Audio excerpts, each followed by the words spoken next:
Hello, thank you so much for joining us today. Welcome to another one of Clarus Wealth's Lunch and Learn episodes.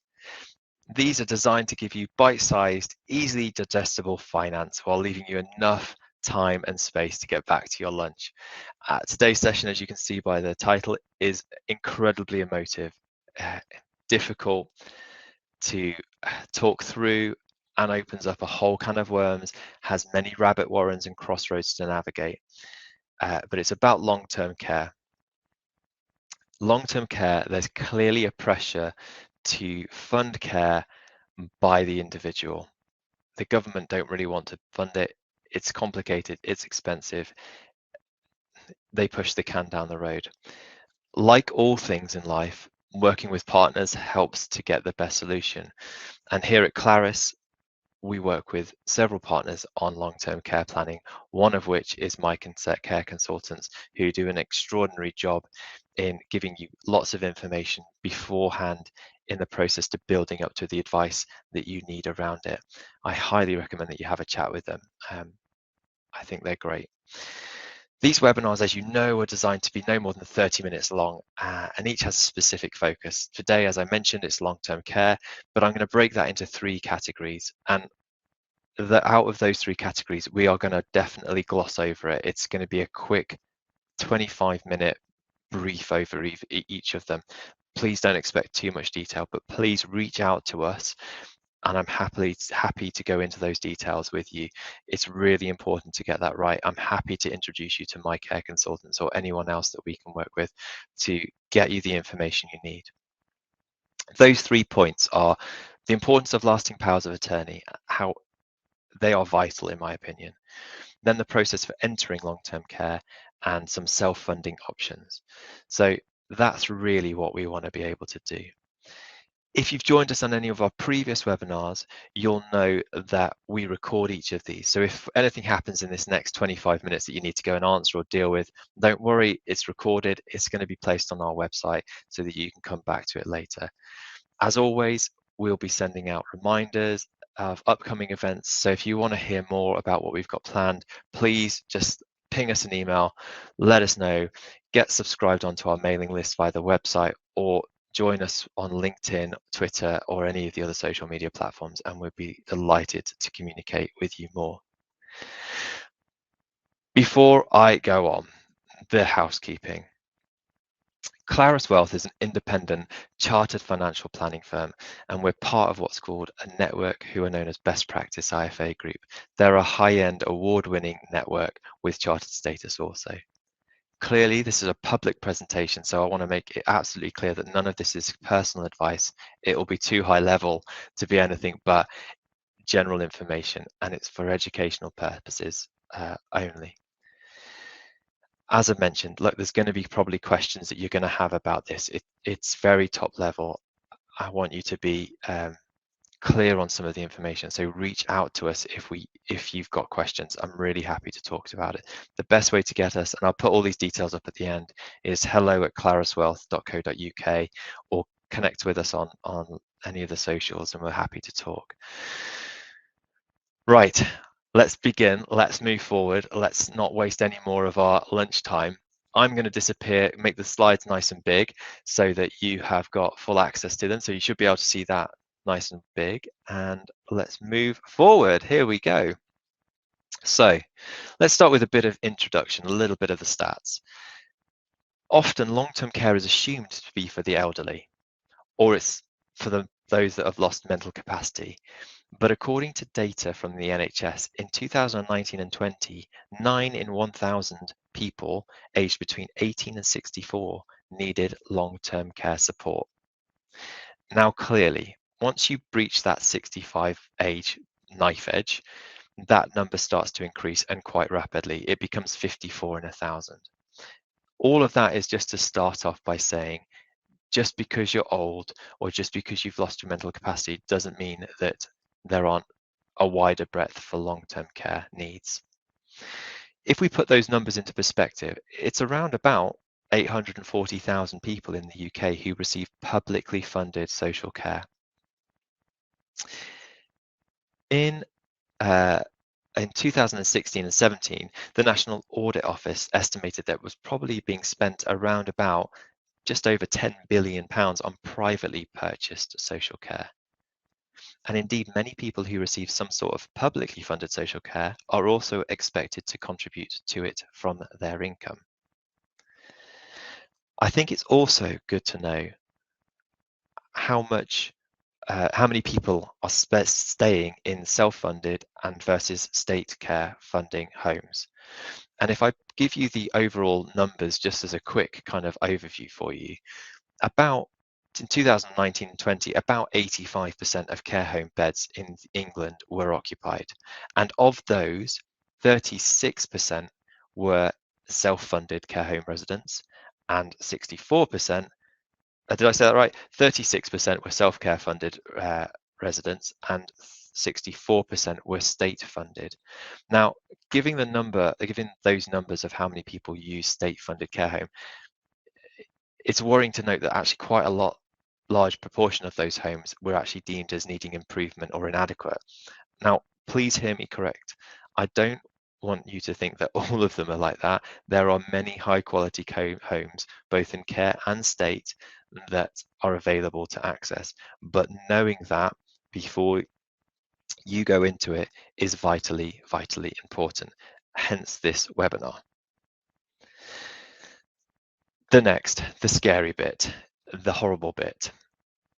It costs a lot of money. It's been termed as the only thing in our financial world in the UK that is destructive to wealth. Absolutely destructive. Here in this table here, you can see the costs and their annual increases for both care homes and nursing homes over the last several years. Any financial solution that you implement has to take account of both current fee levels and also increased fee levels as a result of A, inflation, B, complexity of needs. And without a crystal ball, this is only ever going to be an inexact science, but understanding past trends and existing reliable data can at least help you form a decision. The cost of care is forecasted just to continue to rise, and that is simply down to the factors that involved supply and demand. We are living longer. As we live longer, we're likely to develop more complicated and multiple needs. As our requirements for more complicated and multiple needs arise, the expertise of the workforce has to increase, thusly increasing the costs up more. Things like inflation, cost of living add to that burden. The other point that I think is important to note here is that, and while there's only limited information available, is how long do you spend in a care home? If you're spending £900 a week in a care home or in a nursing home and £700 in a care home, bearing in mind there's regional differences, but let's assume that those figures are nationally correct.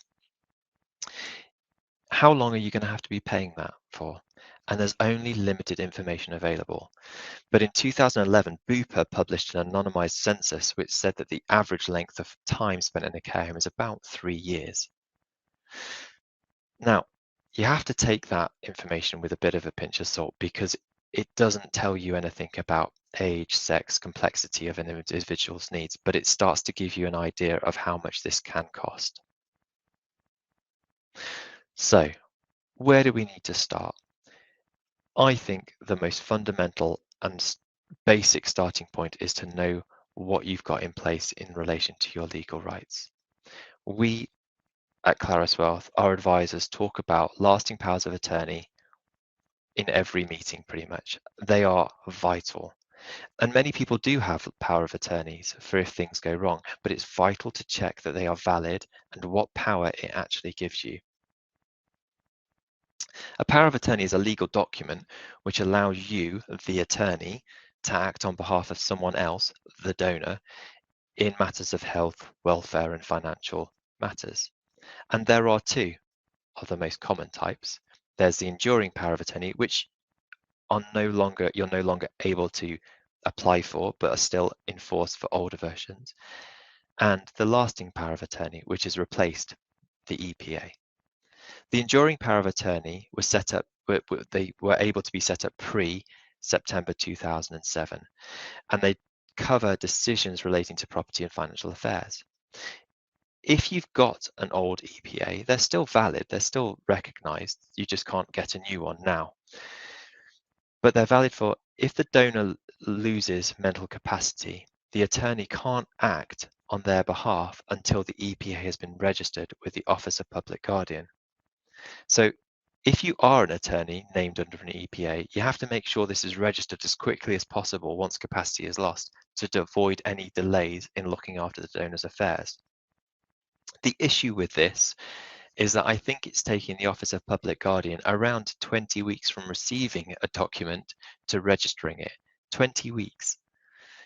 You can start to see some of the problems and pressure in the system just on that figure alone. A lasting power of attorney, or the LPA, came into force in October 2007, and there are two types. Again, both must be registered with the Office of Public Guardian before they can be used.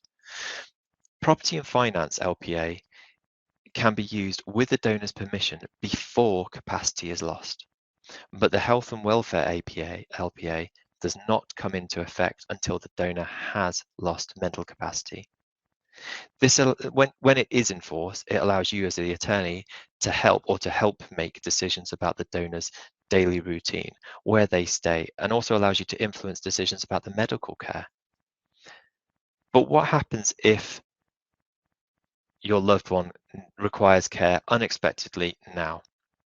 Well, your option is to apply to the Court of Protection for permission to look after them. It's called a deputyship order. And again, like an LPA, there are two types of deputyship order. There's one for property and one for property and finance, and one for personal welfare. As long as you're over 18, you can apply for a deputyship. You would also need to be of sound mind and not a criminal, etc., and so forth. But generally, anybody over 18, and the court will decide ultimately who that deputy should be to look after for the person concerned. If the court accepts your application, they will then stipulate and advise you on what actions you can and cannot take under that deputyship order. If the court doesn't agree with your application, they can decide to appoint a third party, for example, a solicitor, if they feel that the applicant isn't well suited to act on behalf of the person who has lost capacity. You can now see why I am so passionate about people getting lasting powers of attorney in place. You don't want someone else looking after you. You want someone known to be in that position, someone that you love and is going to look out for you to be in that position. The other side with a deputyship order is that there are fees payable. You have to pay a fee to apply to be a deputy, and then you have to pay supervisionary fees to get and ensure, also the court can ensure that the actions that you have been allowed to undertake and not undertake have been met. You can see why I am so passionate about lasting powers of attorney.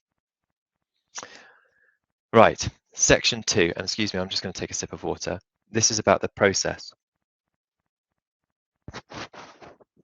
The process of funding long-term care, and I'm going to make no bones about it. I'm going to get it out in the open to start with. It is a process, and it is complicated, and it isn't always geared to help. The government continue to kick the can down the road. They don't want to grasp the nettle that is long-term care, and it is because it is expensive. You can see from the costs that it's understandable that no government really wants to pick it up, but that does not make it okay. It does not make it okay.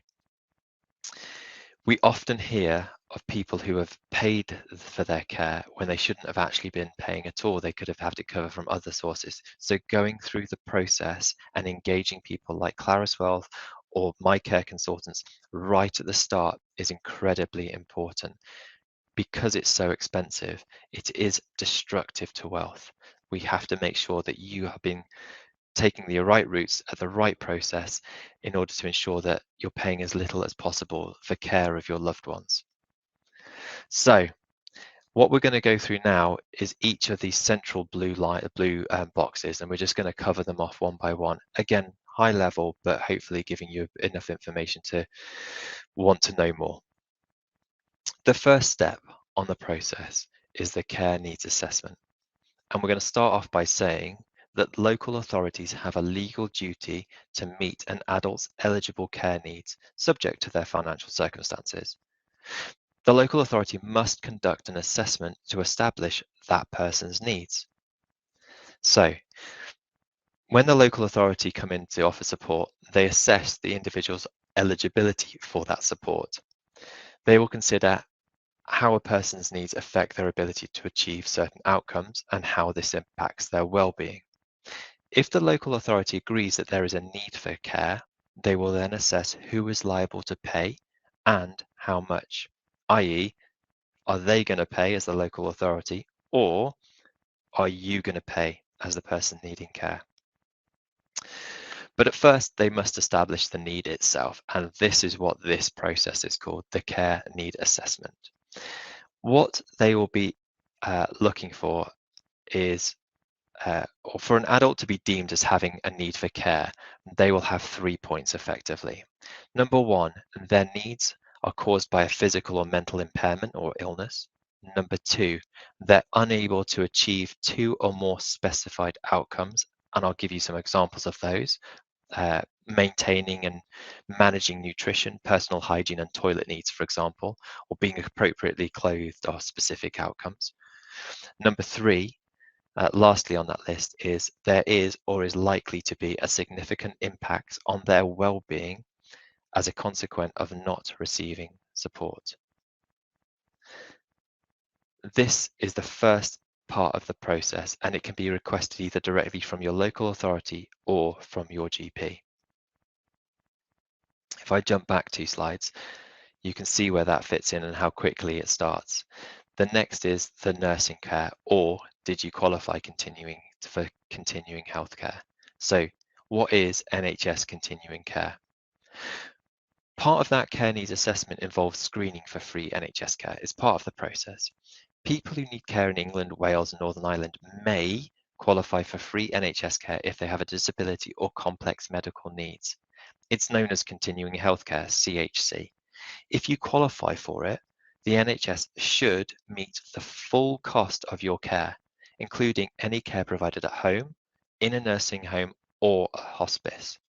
However, the screening for the continuing healthcare, the CHC, is incredibly strict, and simply being frail, for example, is not sufficient to qualify. The reason for this is most people with long-term care needs are for this reason, most people with long-term care needs are unlikely to qualify for continuing care. But if you can qualify for it, the benefit is massive because the NHS will pay for it.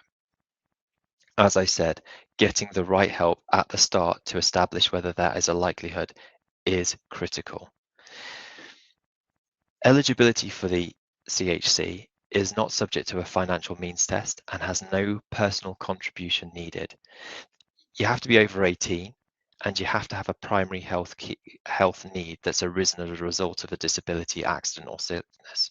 And it's important to know there's no formal definition of a primary health need. But essentially it means that if a person has a healthcare need over and above what the local authority can be expected to support, that is deemed as a primary health need. It then becomes the NHS's responsibility to provide for those needs and to fund the necessary care. Meaning, if you qualify for NHS continuing healthcare, you will not have to pay for your care. Again, it is why it's so important to have this care needs assessment done as soon as the need for care arises. Even if someone doesn't qualify for the full NHS continuing care, they may qualify for something called funded nursing care contributions.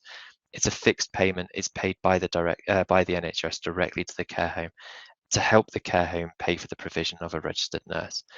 Again, something to look into and understand to help keep the cost of the bill low.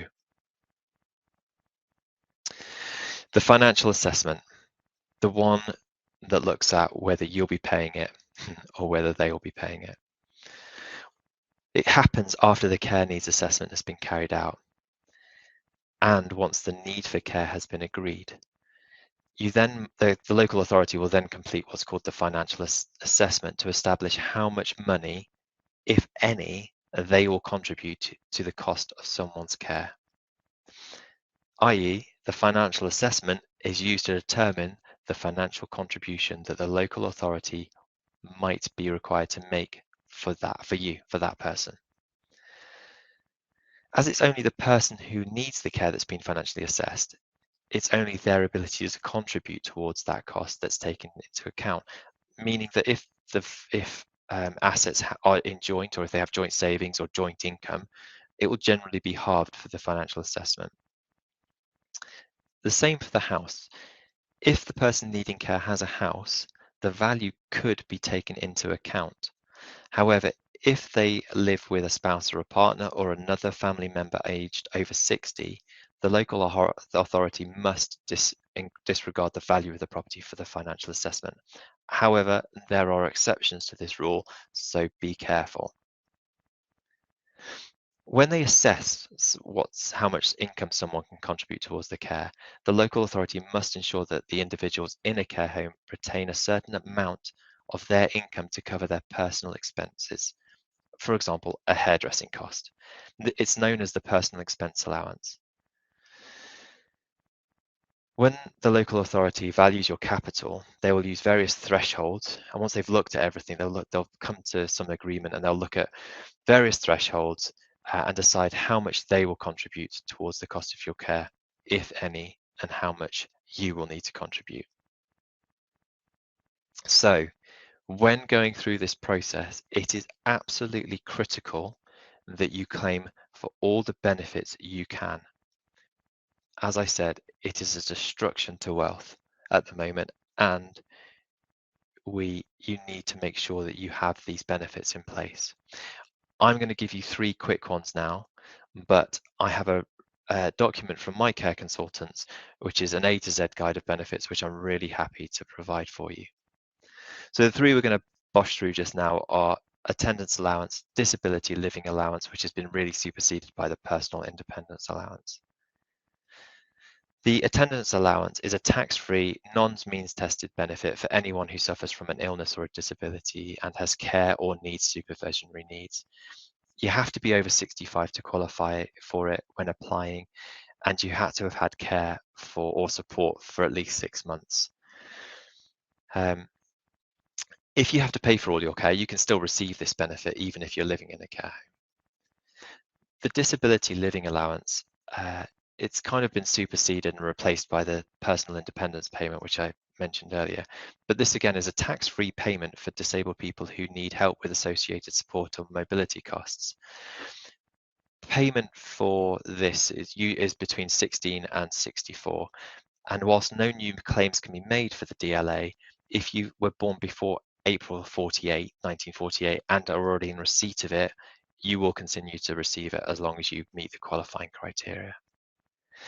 The DLA was replaced by PIP, as we probably all have heard about in the news, the personal independence payment. It's a benefit that helps with the extra cost of long-term health conditions or disabilities for people between 16 and 64. Again, it's not means tested, and it is a tax-free benefit. You might get some additional benefits of being able to apply for a blue badge parking permit if you receive the higher rate of DLA or PIP. Again, we're glossing over some of the 3 main points, but I'm really happy to send you more of the details if you require it. So here's the crux. The self-funding, you've gone through all that process and the local authority won't pay. So what do? Well, essentially there are 9 ways to pay for care. Each has advantages and disadvantages, and the suitability of each should be measured against the specific circumstances, needs, risk, vulnerabilities, aspirations of each person who the advice has been given to. Some of the best funding solutions for any individual may involve one or a combination of any of the following. So it's important that you get uh, good advice early on to understand how these can work. Now, I've flashed up the 9 ways that someone can pay, but effectively, uh, it's either rental, releasing funds from your property, downsizing, using your investments, your pensions, or long-term care products, or maybe in some circumstances you're lucky enough to have a family member that can make third-party payments to your plan. Again, trying to run through each of those is beyond our time allocation, but in all of this, I think it's vitally important that as soon as this need starts to arise, you engage with a long-term care specialist who holds the appropriate qualifications to offer advice in this. The reason why it's so important is that you need to make sure that one action that you take doesn't have a negative impact on other financial elements such as benefits, which you don't have to pay for. So getting it right, getting the mix right is vitally important. Indeed, with the average cost of care increasing and more people needing to pay for it themselves, and the cost of living getting more, getting this right is critical. It is a destruction to wealth, and making sure you seek professional advice or care fee specialists in how to work through this is absolutely vital. I hope that's been useful. I'm quite aware that this was a very whistle-stop tour, but I'm hoping that it gave you a bit of a flavour as to some of the process that you have to go through with long-term care planning. It is very emotional. You need to engage all family members that are involved. It's really critical. It's really critical to get advice, information from trusted parties, trusted partners, listen to lots, and get the assessments going quickly when the need arises. I hope it's been useful. It's pretty heavy, but it's probably time for you to enjoy the rest of your lunch. I am really happy to pick up the phone and chat through this more. I have no idea why we've got a pension symbol there. That's probably my fault. But look, get in touch with us. I'm really happy to talk about it. I'm really happy to send you details. We'll pop a link to the Mike and Care Consultants page for you to have a look at. But reach out to us. We're on all the socials, Clarus Wealth Limited, or at Clarus Wealth Limited. Email us at hello@claruswealth.co.uk or call us 01483 600 995. That's it for this time. Look forward to seeing you at our next webinar. If you've got any questions, feel free to reach out. Take care. Bye.